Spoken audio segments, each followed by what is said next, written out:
So over the years, I've often gotten the question, is there a difference in training men and women for sport? And in this video, I want to answer that real briefly. Now, this will be a series because it's going to take me a while to answer that question succinctly. And it's also, even after a series, there still be a multitude of questions that I probably will get the chance to answer or won't get the chance to answer, just depending on how it's all laid out. But I want to make sure that we get those questions answered for you.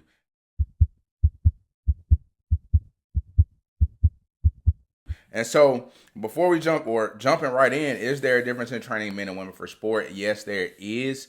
Is there a distinct difference? Is there as large of a gap as we may have previously thought? It's somewhat slight, but I wouldn't say it's a large gap. It just depends on who you're talking to.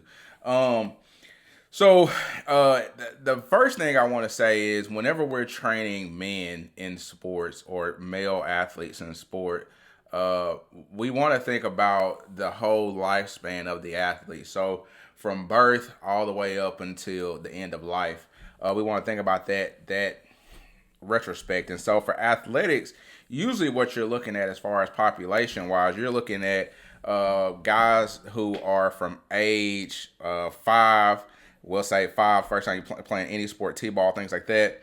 If even before then, three to five, all the way up until age, we'll just say most people stop playing sports at 30. But in reality, if you play rec league and things like that, you can play up to 50. But let's say competitively at a highly competitive level, 30 is what would be considered older in sport. And so through that lifespan, for the most part, the only thing that changes, or I would say one of the biggest factors that changes with men, is intensity and recovery time between bouts and what we're doing in sport. And so the intensity has just changed as they get older. You can be more intense as you learn a skill, execute the skill. Then you can you know, improve that skill and add more intensity to that skill just due to, learning, getting, executing, and then building on top of that, going level to level to level.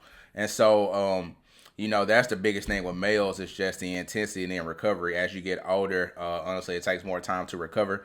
It takes more time for your CNS system to recover from highly intense bouts versus when it's a teenager. Then you get great recovery day to day.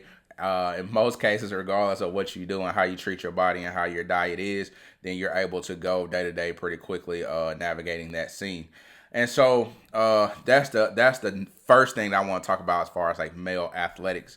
Now, when it comes to women's sports or female athletes, what we want to think about is we have to look at it in a different light. We have to look at the same light, but we have to look at it in a different light because women are able to do things that men cannot do, meaning they can reproduce. And so for women athletes, and I want to be careful with the way that I'm wording things because I don't want to offend anyone. One, and then two, I don't want to speak too loosely, and so I want to keep it very professional. And so with women athletes, we had to think about phases of life. And so we had to think about pre-adolescent phase. We had to think about adolescence, so after puberty. And then we had to think about the reproductive years. And then we had to think about perimenopausal. And then we had to think about menopause. And then we had to think about the end of life. And so that's five phases right there that we have to think about when it comes to women. And then we have to think about after adolescence or within adolescence.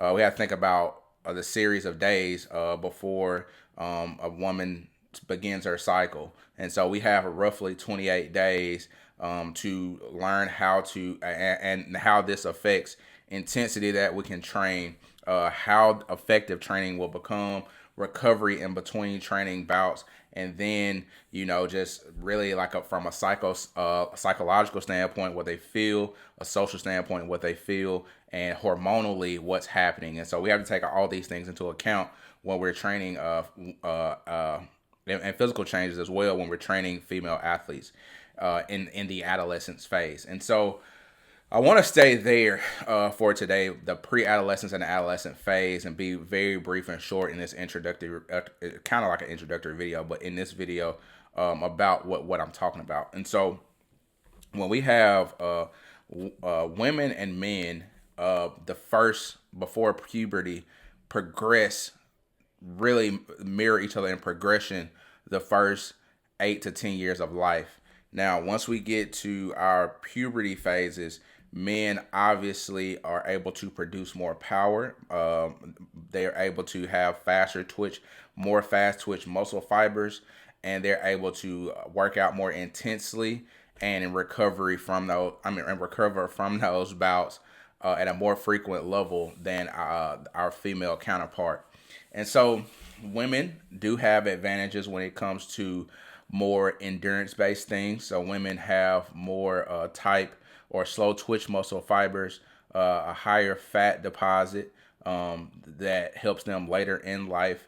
And so they're able to do more endurance based activities at a better frequency than men, just due to, again, genetic makeup. Now, I also want to talk about when it comes to where weight is held, how we balance ourselves, and how that affects women in the adolescent phase. So we do see that women have what you call a Q angle, which increases the chance or likelihood of women with women suffering from an ACL tear, which is why women, depending on what study that you read, are at a 1 to 3 or 1 to 4 ratio of tearing their ACL versus men. So for every one woman, there are 3 to men. For every one ACL injury for a woman, that means there's three men, or three. The likelihood that they will take 3 men to equal that one, or 4 men to equal that one, is what that means. And um, so for every 3 men, one woman would injure her ACL, or every four men, one woman would injure her ACL, is what that ratio means. And so the Q angle is basically the hip to knee ratio. As women go through puberty, one thing that their body does is it gets ready for reproduction later in life. And so the first thing that you will see is a woman's shoulders will expand or broaden, so they'll get a wider shoulder pocket, and they also will their hips will spread, so their hips will become more aligned to being able to reproduce versus pre-adolescence, before they go through that puberty phase. And so how does this affect women? Well, the running mechanics change, jumping and landing mechanics change, and then women are more self-aware of their bodies changing. Women are more quad dominant by nature, and they also have predisposition just because of anatomy. Again, more weight on the front ends of their body than the rear, so the balance is thrown off as well. And so the center of gravity is lower just due to the hips spreading and things getting pulled down.